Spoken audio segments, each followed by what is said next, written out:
Look at Joshua chapter 1, verses 1. After the death of Moses, the servant of God, God spoke to Joshua, Moses' assistant. What did he say, Pastor Mike? Moses, my servant, is dead. That's the whole scripture I need today. Look at somebody close to you and say, do me a favor. Don't bring nothing into this year that God didn't ordain. If it's not God, it's over. It's over. I want you to take really, really good notes, okay? Take really, really good notes. Take pictures of the screens. I'm loving how you guys are taking notes. Our word for this year is what? Come on, say it like you mean it. Become, by definition, here it is the intentional evolution of spirit, character, and calling.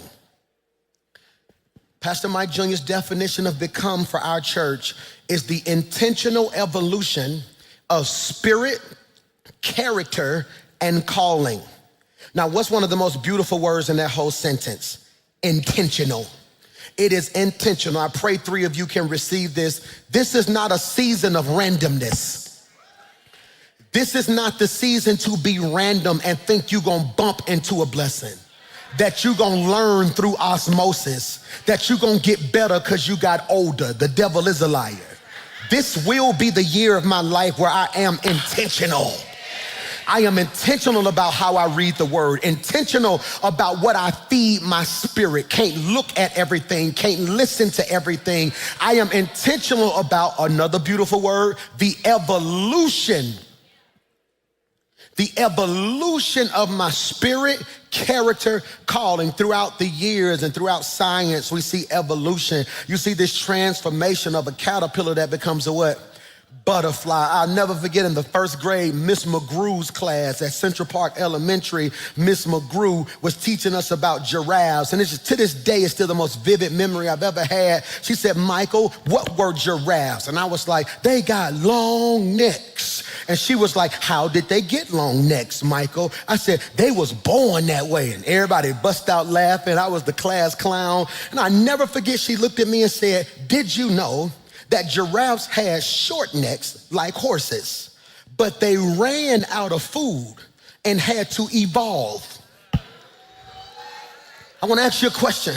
Are you gonna starve or evolve? Are you gonna become stagnant or evolve? They left.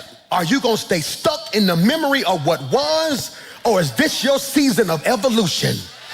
Some of y'all ought to just shout, stick close to me, because I'm getting ready to evolve.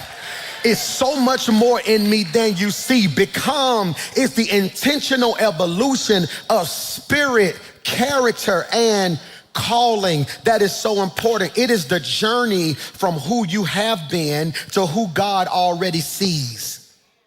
And I want to ask you this question. I preach this same message the first Sunday of every year until God calls me to glory. I'm going to be 90 years old on the first Sunday of every year, asking you the same question. Put this in your notes. What's your mission and what's your vision? I believe each person should have a personal mission statement. A personal mission statement. The mission statement is who you are. The vision is where you're going. I'm gonna say that again. If you're writing notes right now, you can put my mission is who I am. My vision is where I'm going. Or for the sake of this sermon series, my mission is who I'm becoming. My vision is what I'm pursuing. Preach, Michael. My mission is who I'm becoming. My vision is what I'm pursuing.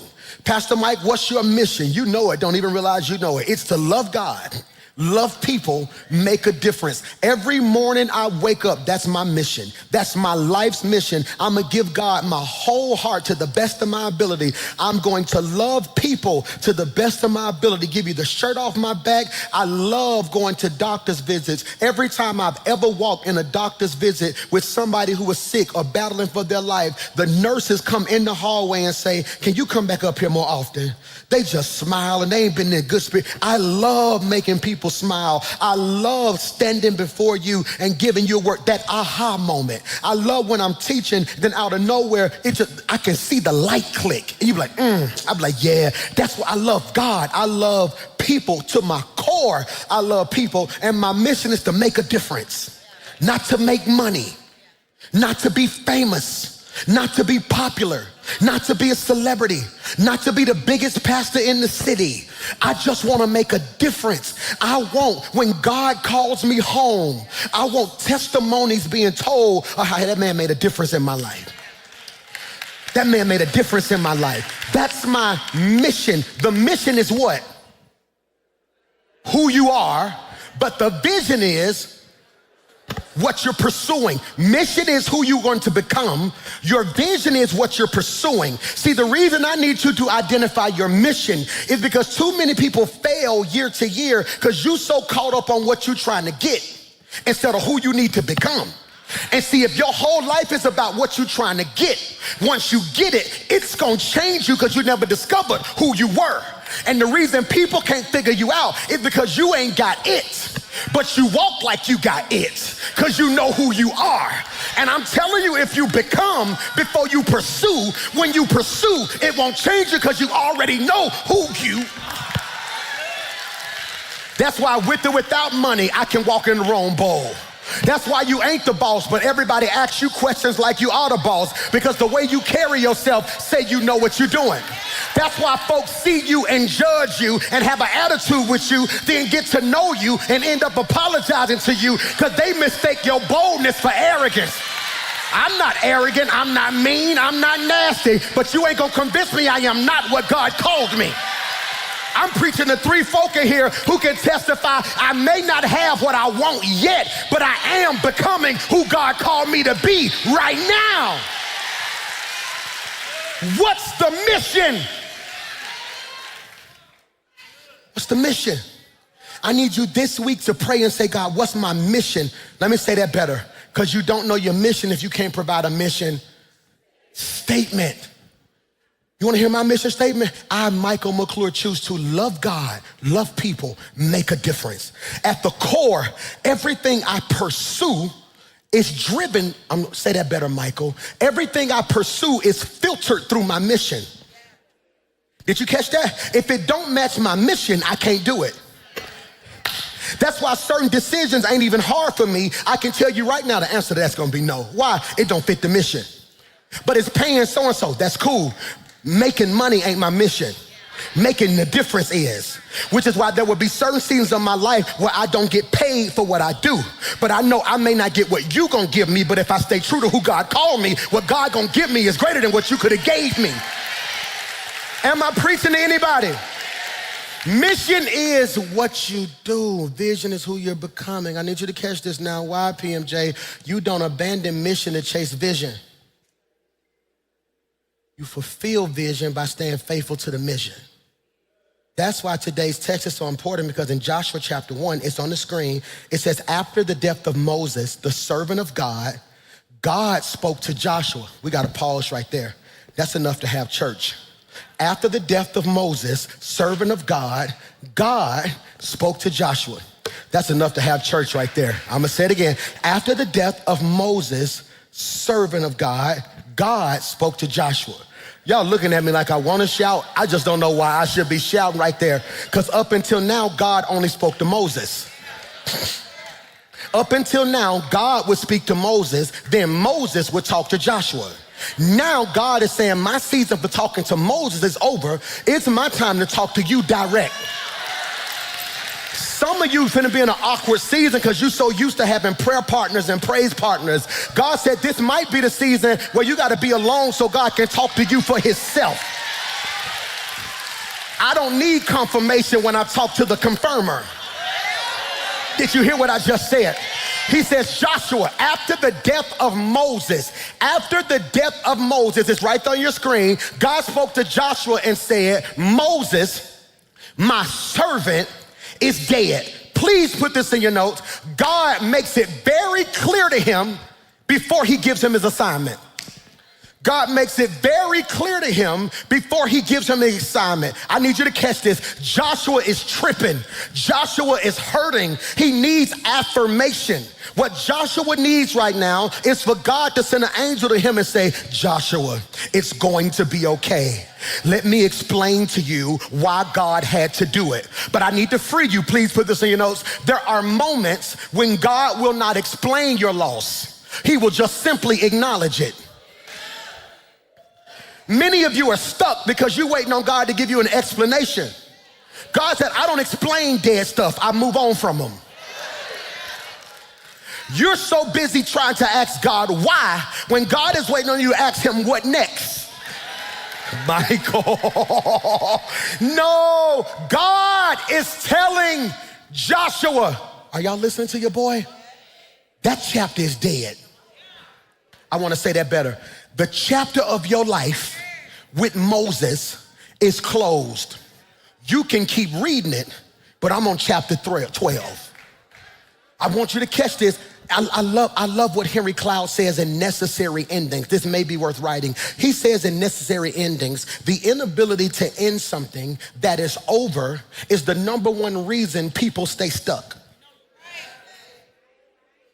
The inability to end something that is over is the number one reason people stay stuck. Ooh, that's good. And can I free you? Growth always requires an ending.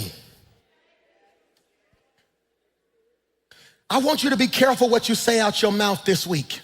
Because who been saying, let's be honest, who been saying, I gotta grow this year? What you really been saying is, God, what do I need to end? Because in order for something to live, something gotta die. Yeah. So I'm really believing God, God's gonna grow me to where I'm gonna be a wife. Well, God said, no, I might need your season of dating to end for a while. Because in a certain state you in, you're not ready. When I'm believing God for promotion, God may be saying, well, I need your ambition to die right now. Sit still and let me work. And I came to submit and suggest to you that delayed endings create prolonged dysfunction. Delayed endings create prolonged dysfunction. I'm gonna say this, and I know everybody's gonna say, man, I just put my own business out there. The places of my life that are dysfunctional is because I wasn't quite ready to close certain doors yet. And many of us don't wanna end stuff because we think as we end it, we're taking a loss. Michael, many of us don't want to end stuff because in our eyes, Jackson, we think to end this is a loss. So I don't want people to think I lost. I don't want people to think I lost, because if people think I lost, they're gonna think I'm losing, which is gonna make me feel like a. So you rather walk around like a faking like a winner when you're actually losing, when the real win would have been detachment. Can I free you? Please put this in your notes. Endings are not about loss. Preach, Mike. Endings are not about loss. They are about capacity. God says, I feel my help coming now, I don't end stuff so you can lose. I end stuff so I can make room, so I can give you more. I'm only preaching to 3 of y'all who lost some stuff in 2025 and you still been trying to wrap your mind around how they could leave or how you could lose this. When God is telling you, you don't even see, I'm making capacity. I'm getting ready to send you so much, but it was certain stuff I could not send you as long as there was too much crowded space in your life. I don't know whose word this is, but I speak capacity over your life. God said, I'm making room. If they don't call back, don't call them. I'm making room. I need you to get rid of that attitude. Lose the attitude so you can get some peace. Lose the pain so you can get some joy. Lose the frustration so you can finally see my vision. You think you're going through a losing season. God said, baby, I'm just making room because I'm getting ready to send something greater than you ever seen.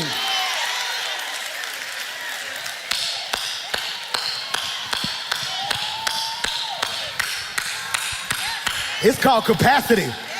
It's called capacity. You over here crying about who left. You're gonna stop in a minute and realize you got more money now. Because you was paying for them and you. Can I get a what? Over here talking about I can't believe they fired me. You didn't like the job in the first place. God knew you would never quit, so God is like, I'm gonna make them leave you so you can finally see I'm up to something in your life. I wish I had 1,000 folk who would jump up, sit down, and shout, make room. Look at this. Why, PMJ? Put this in your notes. Endings are not about loss. I'm going quickly. They are about capacity. Can you put this on the screen? There it is. Ending the wrong thing creates room for the right thing. Woo, that boy preaching today. Ending the wrong thing creates room for the right thing. This is critical. Joshua could never become Joshua while trying to be a continuation of Moses.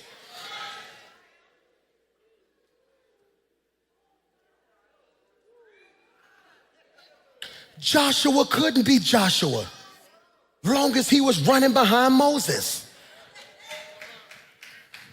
So I never forget, I was so happy being my daddy praise and worship leader. I did praise and worship, then they messed around and gave me a youth ministry. I want to be very clear. If you think The Rock is dope, my youth ministry was off the chains. I'm talking about, I walked in the dad's office. I said, Dad, can I get one row for all the young people in our church? He was like, cool. My dad's church is a right pew and a left pew. Then it's a big center aisle. So I started out with just one row of kids, all right, boom. It was me and probably like 9 teenagers and probably 3 people in their 20s. All right, 3 months later, I got the whole left side of the church. When I tell you it was a move, hear me when I say this. My dad, my mom, them, it was a beef too. It was me and Lady versus my dad and my mom. And then so we would be over there. We was the youth pastors, they was the pastors. And so we would walk in church and I had my youth department so fired up, I would do praise and worship. And I ain't just do praise and worship like they do praise and worship. They be up here singing. I had dancers on stage. You remember back in the day when the people used to liturgical dance? I was like, why y'all gotta wait till Easter to liturgical dance? I brought them to rehearsal. We used to sing, Lord, you're good. I used to get up on Sunday, come on, give God a hand clap of praise. They would start the music, we boom, Lord, you are good and your mercy endureth forever. I still remember the steps, boy. People from every, you was one of the dancers. People from every nation and tongue, boom, from generation to generation, we.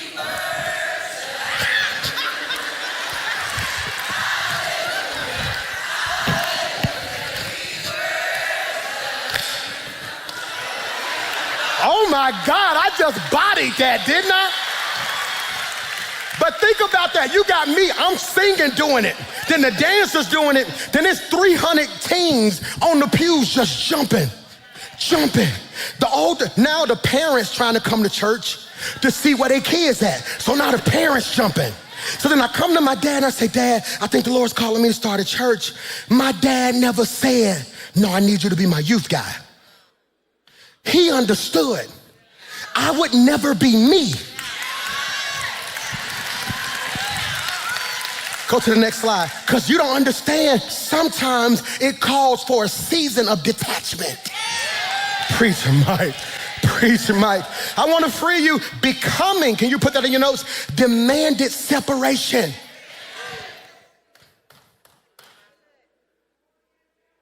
That's heavy. And many of you are so clingy, you can't become. Who wants your child to become smarter? Yet you detach and send them to school. Who wants your child to cheer or play sports? You detach and let somebody coach them. But in your personal life, you try to be everything to a person.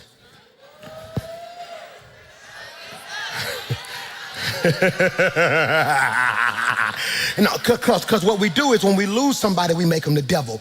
Put this in your notes. We either deify or demonize. I should have put that on the screen. Deify or demonize. When they good to you, we make them a god. When they bad to you, we make them a devil. And I want to say this to you, all separations ain't evil. I have friends right now I haven't spoke to and probably twice in over 3 years, because 3 years ago I realized it wasn't a sin to be friends with them.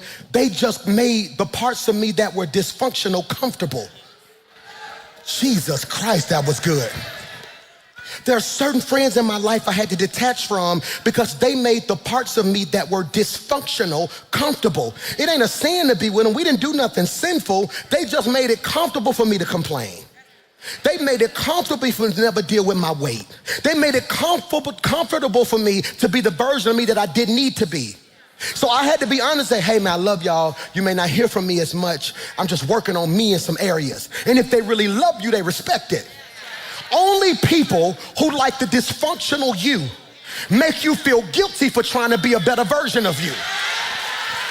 Preach, Mike McClure. How you gonna guilt trip me for trying to be what God called me? Because now it's forcing you to deal with the fact that you ain't who God called. Am I preaching to anybody today? So hear me, because most of us don't want detachment. Hear me, most of us don't want detachment because we don't want to deal with rejection. This is critical, and I came to speak over your life. I'm finna run right here. What you think is rejection is really projection. Michael, what you think is rejection is really projection, okay? You don't like this when I say this, okay? All right, who likes rejection? Okay, I didn't think so, okay? Every mama who done had a baby, give me a what? Every mama who done had to give birth to your baby, give me a what? Every mama who gave birth to your baby and rejected the baby, give me a what? No. Every mother in here rejected your child. If you look at science, your baby didn't want to come out. Your baby was floating in water, having all their food brought to them, comfortable. Couldn't nobody get to them, couldn't nobody hurt them. Your baby didn't say, I'm ready. Your body did. The only reason your baby here is because your body rejected your baby. And the rejection of your baby is the birth. You got here off rejection. So if you were birthed through rejection, what makes you think their rejection gonna kill you? So when you go through rejection in your life, instead of saying what's wrong with me, you need to say, God, what you get ready to birth in me? Talking about we don't like you, good. That must mean I'm on a level that they can't comprehend yet, and God's getting ready to birth something new in me. I prophesy to 20,000 people that this will be the year of your life where God birthed a better. I gotta stop. Hear me. This is so good. This is so good. Why, Pastor Mike? Because I want you to realize Joshua is going through a type of rejection. He's sitting there. Who gonna help me preach? Joshua sitting there, right? Joshua, Moses dead, I don't know what to do. I don't know if these people gonna listen to me, I don't know what to do. It's like it's dead. And God, put this in your notes, gives Joshua 30 days to grieve. God says, all right, Moses dead, leave him alone. Day one, oh God, it's okay, just keep an angel around, make sure don't nobody get him. Day 5, but what do I do without Moses, Lord? It's cool, they was close, they was tight, God bless them. Day 10, oh, he's still out there crying, it's cool. If the relationship real, you should feel it. Day 20, is he making any progress? He's still in the same spot. It's all right, give him a second. Day 25, he's still up under that tree crying, God, we got to figure out what we're going to do. The children of Israel, they need a leader. Somebody got to get up. I saw a boy in the back. No, we ain't going to get the boy in the back. We're going to give him enough time to grieve. Day 30, hey, Joshua, it's on the screen. Do me a favor. Moses, my servant, you missed the clap back. Moses, my servant, let me be very clear. He meant more to me than he meant to you. I done gave you 30 days to deal with this. Look at the scripture. He says, now I need you to get going. I like what the NASB version says. It's on the screen. He says, Moses, my servant is dead, therefore arise. I'm finna preach to myself right here because you don't know why to shout. because you don't understand Hebrew. Old Testament written in Hebrew, New Testament written in Greek. If you ever read in the Bible and you're in the New Testament and you want to know what a word means, look at it in the Greek. If you want to know what a word means in the Old Testament, look at it in the Hebrew. Hebrew, okay, I had to write it down because I don't know how to pronounce it. I'm going to read it. Kufamim. Kufamim. I want to get it right because you say it wrong. Kufamim. Here's the pronunciation. You'll pronounce it like COO-FAV-MEM. Arise in the Hebrew, kufamim, means to stand up. Michael. He looks at him and says, hey, I need you to stand up. You've been down long enough. Now here's what you got to realize. I don't need you to stand up physically. My issue ain't that you laying on the ground physically. My issue is you down spiritually, mentally, and emotionally. My issue that you ain't got no money in the natural. My issue is your mind still broke. My issue is your spiritual resistance to pressure has not evolved. Because arise implies, Michael, that something shifted internally before it ever showed up externally. You do not arise because conditions change. You arise because your calling has been activated. Okay, I want to say this. You should have never logged on today. You should have never came to church today. You should have missed this Sunday, because not being activated will never be your excuse again. I speak by faith that I activate every gift in this room. I activate every gift watching me right now. Let everything God put in you rise right now. I plead the blood of Jesus over your mind, your spirit, and your heart. Consider yourself. Paul said it like this: stir up the... It is activation. Why is activation? Okay, have you ever got a new debit card and you went to go use that debit card and it wouldn't work? Why wouldn't a debit card work? You never stopped to activate it. Some of the problems in your personal life is you're trying to draw from people who haven't been activated. Some of the losses you took in the past was because you was doing stuff God didn't activate you for. Preach Mike McClure. And I came to submit and suggest to you, devil, you should have killed me when you had the chance. Because 2026, I am activated. I just need you to touch somebody around you and tell them, I'm just practicing to see if my anointing works. Because I speak by faith this year, when I lay hands on stuff, it's going to get healed. When I pray, things are going to shift. When I speak those things that are not, they will be so. I just wish I had 1,000 folk in the room and in the chat who can just shout, I am activated. I feel that. Yeah, activated, activated. Somebody shout, arise. I got 7 minutes. Put this in your notes. Arise. Arise. Say it like you mean it. Arise. Put the next slide on the screen. Arise is the hinge between the promise. Say that better. Arise is the hinge between the promise and possession. Please put that in your notes. It is the space between the promise, Michael, and possession. For all my note takers, under promise, I want you to put what he said, and under possession, what he gave. So when I tell you it's your season to become, I'm saying it will determine how you manage the space in your life between what God promised you and the day God gave it to you. Most people settle because they don't know how to deal with the space in the middle. The space between, come here, David, God telling you in your daddy backyard, you are the next king.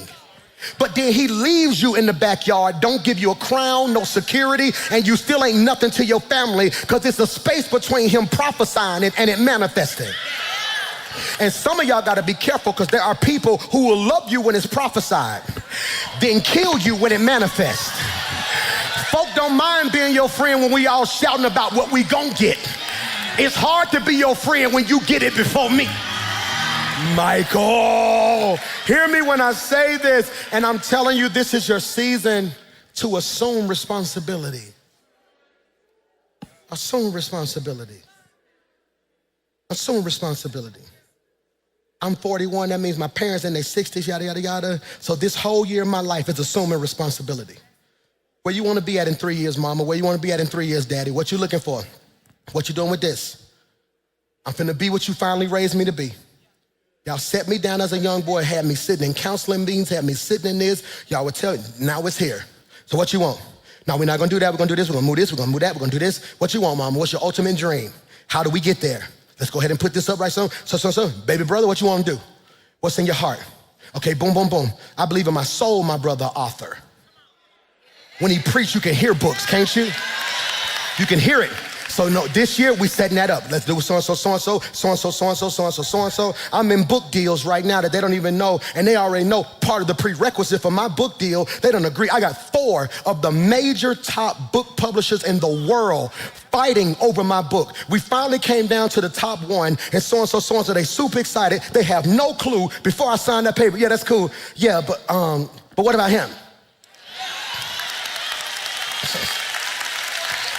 I tell you what, take some of what you're gonna give me and apply it to him. No him, no me. I'm taking responsibility.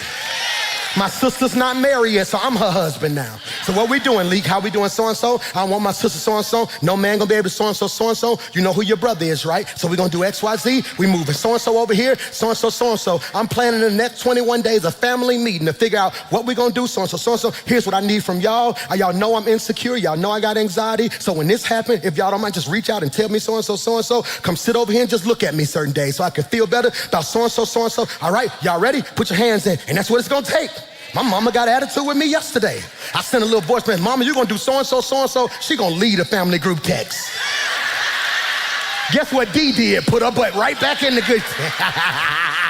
Because I'm taking responsibility. You done gave everybody in your circle 6 years to be what they said they was gonna be. Now you gotta wake up and say, hey y'all, I love y'all. If we're gonna be friends in 2026, here go the plan. We ain't doing so-and-so, we ain't doing so-and-so, we ain't doing X, Y, Z. If we gonna do something, we gonna do it. Now let me be clear, if y'all ain't serious, here's where I'm gonna remove myself. Because I refuse to be where I am this year, next year. I assume responsibility. God tells Joshua, I got 3 minutes. God tells Joshua, get up. You can't afford to be down. Too many people depending on you. You don't think I have bad days?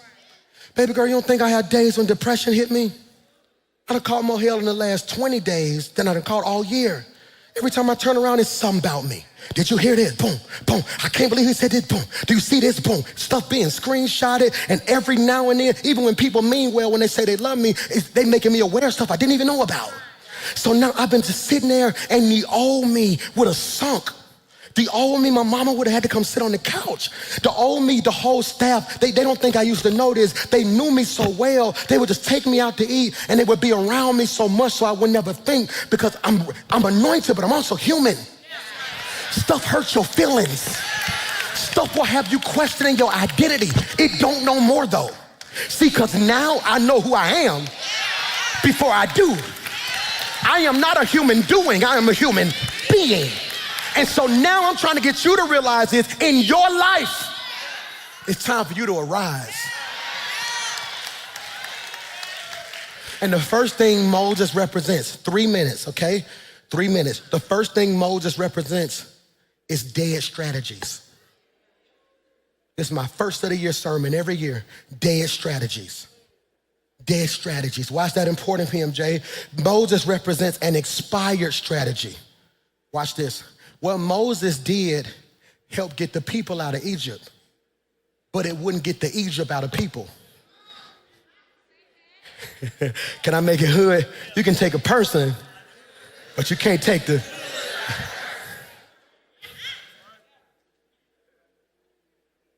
And what I'm telling you is, many of you, as you start this year, I want you to pause. Don't get upset, but if you think about it, you done made a list of goals wrapped around old strategies.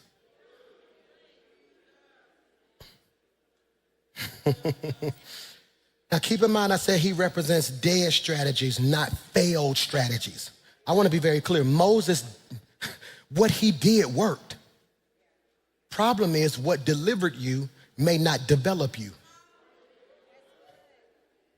This is good Sunday right here. What delivered you may not develop you. Bro, you ever been swimming before? All right, you ever seen somebody drown before, almost drown? They have to throw that little circle thing, that little donut out there. What is that donut thing called? Like a lifesaver. Like the candy you eat, it looked like a, I'm a big bag, pray for me, I saw I can't. So you know that little lifesaver? Who's seen that little lifesaver? Somebody be in the water, like, he throw that thing out there, boom, and the person grab it, what they do to it? Pull them in. You ever seen somebody go get swimming lessons? They don't use that lifesaver. They almost let you almost drown. They said, we're gonna teach you how to float, you ready? Oh, it's okay, I got you. No, it's okay, I got you. Because the instrument they use to deliver somebody is not the instrument they use to develop somebody. The strategy is different. When Xander was 10 and 12, stop! Hey, stop doing something. Don't make me tell you again. No, you can't go over your cousin's house. He turned 19 next week. My strategy's changing. Now when he texts me, Dad, can I go chill with my girl? Absolutely, man, just hit me when you get there. Right now, he don't know this, but every answer is yes. Dad, me and my girlfriend go get some meat. Man, cool, do your thing, let me know. You got money? Hey, don't let her pay, do so-and-so, so-and-so. Okay, boom. Dad, I'm thinking about going, hey man, do your thing, baby. You wanna know why? In 90 days, 120 days, 180 days, he gonna be on his own. If my strategy don't change, he gonna leave and say, I can't wait to get out this house. I need him to be in the world, but wanna talk to me. You got me? Mike gonna be 18 in February. So it's different now. He telling me stuff, I'm like, okay, I love you, baby. No, we're cool. Dad, I don't like so-and-so. Cool. Dad, when you do something, hey, man, do your thing, baby, I love you. Hey, what you need? I don't know about that, Mike. If I was you, I would do so-and-so, so-and-so. Okay, cool. All right, God bless you. May 16. No, because I said so. The strategy for him ain't shifted yet.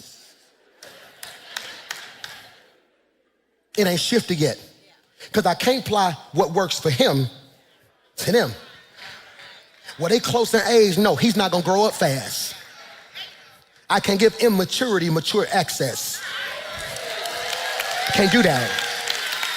See, the strategy God used for Moses was perfect for deliverance. But that same strategy isn't sufficient for development. Remember when Moses was in front of the Red Sea? He said, God, what you want me to do? What did God tell him? What's that in your hand? He asked him a question. What's that in your hand? He said, this rod that you gave me. He said, all right, cool. Stretch it out. What happened?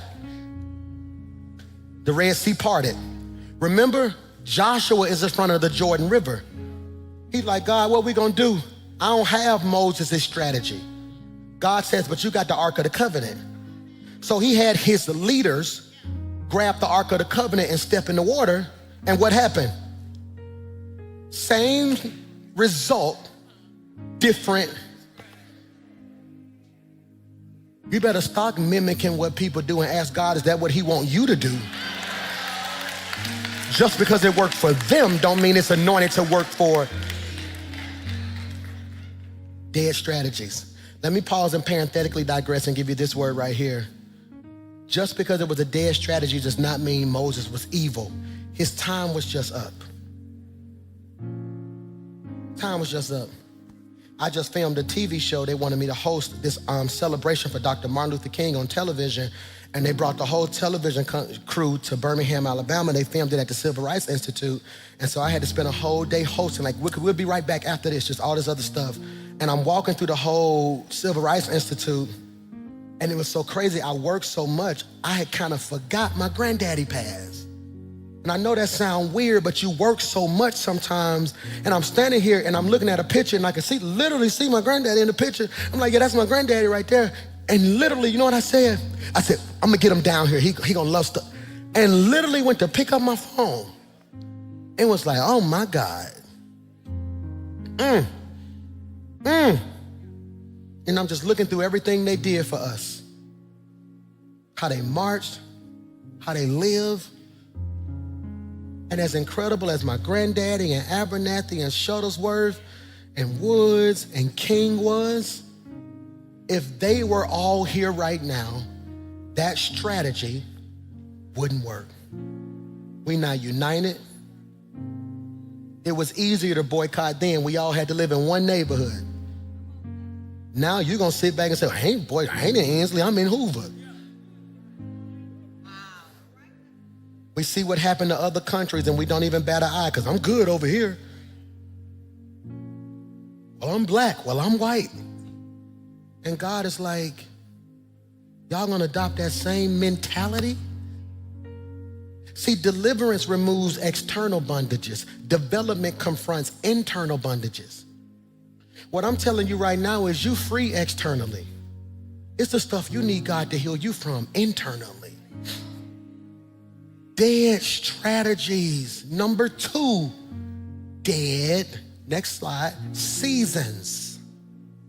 Moses represents a dead season. I want to say this to you and I pray you receive it.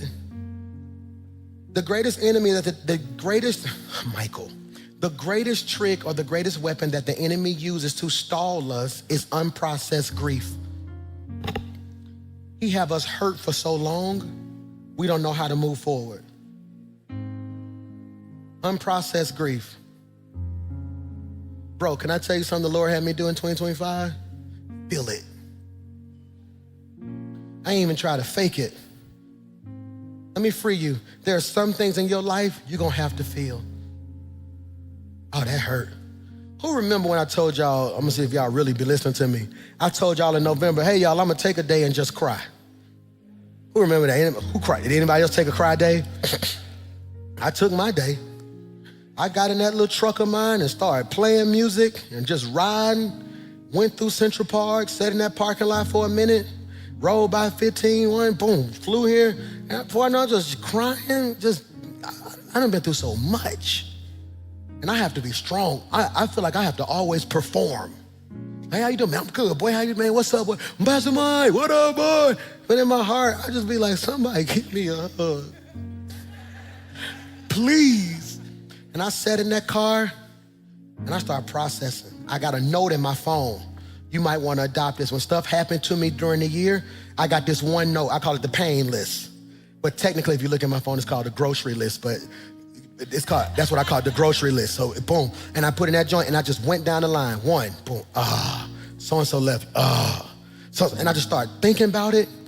I had to deal with it. Why, PMJ? Please put this in your notes. If you don't process it, you'll always carry it. Can I say it the way my brother would say it if he was preaching? What doesn't get healed get handed down. I'm like, God, I got to deal with this grief so I'm not bleeding on my kids. Ooh. I don't want my son coming to me saying stuff like, Dad, I want to date. No. You don't trust nobody. Now I'm bleeding on them. I'm trying to develop them. You know, Xander will be 19 in January next week. Mike will be 18 in February. Mason will be 17 in June. And so now I'm developing. It ain't a whole lot of hollering. See, deliverance is loud. Development, put that on the screen so they can see that. Deliverance is loud. Development is soft. It's slow. Got me? Ain't a lot of hollering now. These are young men. You know? Hey, do me a favor. Don't ask your mama for no more money. Y'all come here. I love y'all. Don't ever again ask your mama for no money. You finna be 19, you finna be 18, you finna be 17. If you're 19, 18, 17, comfortable asking your mama for money, you're gonna be 25 asking a woman for it too. So I don't want that. I said, so in my house, don't ever in your life ask your mama for some money. If you need something, you come talk to your daddy. Yes, sir. You wanna know why I'm doing that? Because I want them to be in that room and wanna go out and be like, oh, Dad, can I have, yeah, I got you. Because you know what that's gonna produce? This hunger to go get it theyself. Ain't nothing wrong with it, but that's how I'm developing my boys. Like, no, so do so-and-so, son, do me a favor. Hey, Mace, I told you come 2026, I got a shift on you. You my dog. Me and Mace tight, that's my boy. That's my dog right there. I said, hey, Daddy gonna turn on you a little bit because you're trying to enroll in school early. He an athlete. Mace wanna be in college this time next year. He don't wanna graduate May 2027. He wanna graduate early and be on campus so he can be in spring training. So that means I got 8 to 9 months to get all the baby out of him. They're not gonna care who his daddy is. They gonna tell him, I don't care who your daddy is, run up there. They're gonna be screaming and hollering. So you know what I'm doing now? Hey, Mace, get up. Do so-and-so, so-and-so. Nope, don't do it for him. So-and-so, so-and-so, quit it. Don't go up there again. Don't talk to him. No, get it right. So-and-so, do X, Y, Z. do so-and-so, so-and-so. Mace, I'm gonna tell you one more time. If it happened again, you won't have a mattress when you get back. I'm gonna let you sleep on the floor. I'm that type of daddy. You're not gonna have a mattress again. He gonna come upstairs, whole mattress gone. Mace, you ain't got no mattress, do it. All right, come on, get it right. Let's go, baby. I gotta make him a man. No, see, because the problem with privilege is I'm giving him everything I never had, but I'm also not giving him what made me. So it has to be balanced. You got me? I'm trying to develop them. All my parents, hear me right here. Every leader, hear me right now. You may be trying to talk to people with a deliverance voice in a season of development. You yelling at that woman, she don't need that right now. Hey, babe, I just want to share my heart and let you know what I feel. So when you say this to me, it makes me feel like X, Y, Z. And I know you share how you, but I don't even hear you when you start screaming like that. That it's dead seasons, dead strategies. Number 3, we're going home, dead squads or dead circles. Next slide, it's the last one of the day. I'm gonna get you out of here. I'll never arrive in the right place while holding on to the wrong people. Man, Michael, do I need to say that again? I'll never arrive at the right place holding on to the wrong people. I want to speak over your life. 2026, I said it on New Year's Eve, I'm gonna say it again today. The question isn't if God gonna open the door. The Lord told me he's opening doors this year. I told you, and I rarely say the Lord said, 3 doors he's opening. Doors you knocked on, doors you didn't knock on, and doors you knocked on. God gonna spin the block on stuff that didn't work in the past. God gonna open doors that you've been praying for, and you're gonna get phone calls to do stuff you never even dreamed you would be doing. The question isn't if God's gonna do it. The question is, are you gonna change when you get in the room? Which is why it's important before you get it to become. Father, in Jesus' name, I pray I said something that it comfort the afflicted and afflicts the comfortable. God, I pray that somebody leaves here today saying, God, I gotta give you my heart, man. God, I pray I'm not building a church that has an allegiance to my teaching more than an allegiance to your word. I pray right now that we shift out of a Moses mindset to a Joshua mindset. Have your way in our life, God, so we can be everything you called us to be. For this will be a blessed year, not just on the outside, but on the inside. We thank you, God. In Jesus' name we pray. And everybody said, come on, stand to your feet with me. Can you clap your hands if you really love Jesus right there?